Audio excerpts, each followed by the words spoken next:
자, 그럼 문화외교가 외교의 한 부분으로서 왜 중요한지에 대해 그 중요성을 살펴보도록 하겠습니다. 처음으로 이 소프트 파워 개념을 제시한 미국의 대표적인 학자인 조셉 나이는 과거 세계를 지배했던 국가의 권력 자원을 분석하면서 21세기의 주요 권력 자원은 바로 이 소프트 파워라고 규정하였습니다. 국제정치 중에서도 권력 자원의 변화는 외교의 형식에도 영향을 미쳤을 뿐만 아니라 외교의 내용에도 중요한 변화를 주고 있는데요. 세계화와 정보화는 이 문화 등의 소프트 파워 자원이 국제관계에서도 중요한 지위를 차지하도록 조건을 만들어 주었습니다. 따라서 전통적인 방법으로 국가의 역량을 평가하던 기준에 큰 변화가 발생하게 된 것입니다. 전통적으로 영토, 인구, 자원을 주요 목표로 삼았던 과거 권력 투쟁의 요인이 역사 무대에서 크게 후퇴하고 반대로 과학기술, 지식, 정보 등을 필두로 하는 문화 요인 등이 국제정치에서 더욱 중요해지고 있는 것입니다. 자, 이 표를 한번 보실까요? 이 표는 시기별로 패권을 차지했던 국가들과 이 국가들이 사용했던 주요 권력 자원을 나타낸 것입니다. 먼저 16세기를 보시면 당시 패권을 차지했던 국가는 서유럽의 스페인이었습니다. 당시 스페인은 무적 함대라 불리우는 최강 해군을 보유하고 있었고 이 막강한 해군력을 바탕으로 당시 전 세계의 제해권을 장악할 수 있었습니다. 그리고 이러한 제해권 장악은 결국 패권 장악까지 이어질 수 있었죠. 하지만 이 스페인이 패권을 차지할 수 있었던 것은 막강한 해군력을 유지시켜 주었던 경제력, 즉 풍부한 황금과 식민지 무역을 통해 얻을 수 있었던 경제적 이익이 있었기 때문입니다. 그래서 스페인이 이 16세기 동안 패권을 장악할 수 있었던 것이죠. 자, 17세기로 넘어오게 되면 스페인은 점차 힘을 잃기 시작하게 되고 새로운 나라가 패권을 차지하게 됩니다. 바로 네덜란드가 패권을 차지하게 되는데요. 당시 네덜란드 역시 강력한 해군을 보유하고 있었습니다.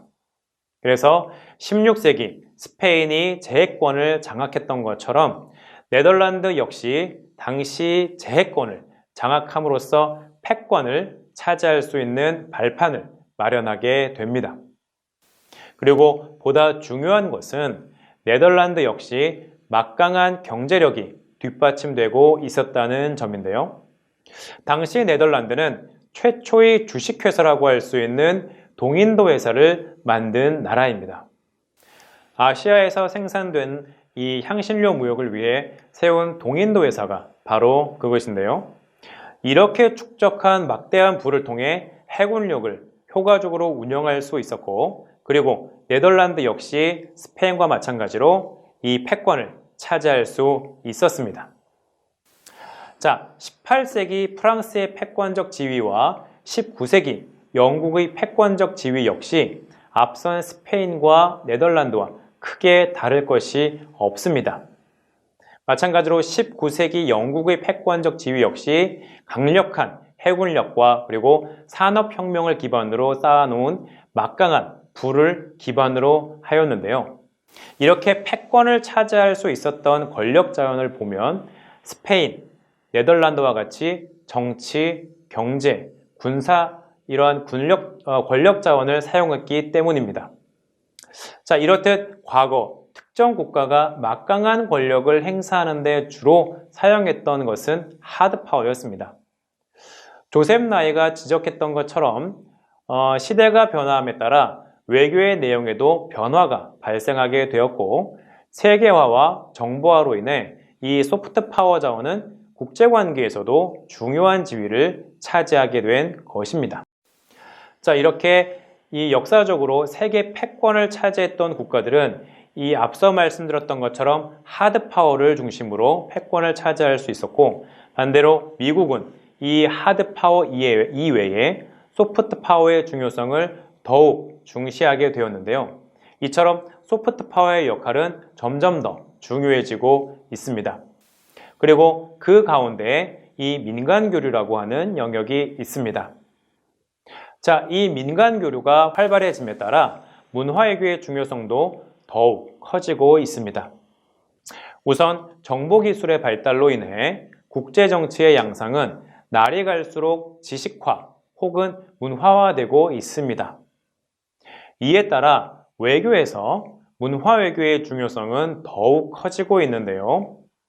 특히 대중매체의 괄목할 만한 발전과 일반 국민들이 이 외교 정책을 대하는 태도 또한 크게 제고됨에 따라 문화외교는 또 다른 형태의 공공외교로서 지속적인 발전을 거듭하고 있습니다.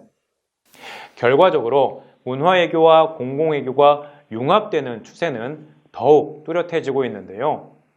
무엇보다 일반 국민들의 참여가 더욱 활발해지고 있다는 점이 매우 중요합니다. 최근 국제적으로 민간 교류가 크게 증가하고 있습니다. 특히 모바일 기술과 SNS의 발달로 민간 교류의 방식이나 규모 등이 과거와는 비교할 수 없을 만큼 빠르게 발전하고 있습니다. 우리는 지금 이 시간에도 스마트폰만 있으면 세계 어디든 갈 수 있고 모든 나라의 문화를 접할 수 있습니다. 또한 모든 나라의 사람들을 만날 수 있죠. 그래서 지금 당장 직접 만날 수는 없지만 이 SNS를 사용한다면 SNS를 사용하는 전 세계 사람들을 만나고 교류할 수 있으며 또 소통할 수 있습니다. 이러한 측면에서 SNS가 가지는 힘은 더욱 크다고 할 수 있습니다. 그렇기 때문에 앞서 말씀드렸던 것처럼 하드 파워와는 비교할 수 없는 또 다른 중요성이 제기되고 있는 것이죠. 여러분들께서는 2010년 12월 튀니지에서 있었던 민주화 혁명을 기억하실 겁니다. 당시 노점에서 과일을 팔던 한 청년은 경찰의 단속으로 팔고 있던 과일을 모두 빼앗기게 됩니다. 당시 억울했던 이 청년은 시청을 찾아 민원을 제기합니다. 하지만 모두 허사였습니다. 이 청년이 제기했던 민원 모두 거절된 것이죠. 결국 아무것도 할 수 없었던 이 청년은 자신의 의지를 표현하고자 몸에 휘발유를 끼얹고 분신자살을 시도하게 됩니다. 결국 며칠 뒤에 이 청년은 숨을 거두고 맙니다.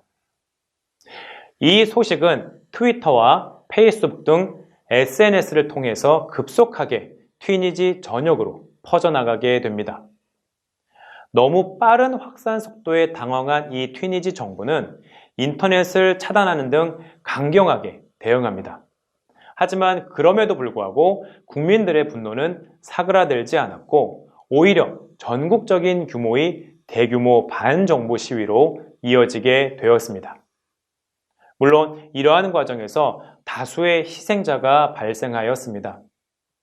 하지만 이 일로 인해서 결국 튀니지를 23년간 통치했던 독재자는 불과 며칠 만에 국민들에 의해 축출되고 말았습니다. 그리고 이 자스민 혁명에서 주목받는 것이 바로 이 트위터와 페이스북 등 SNS의 역할이었습니다.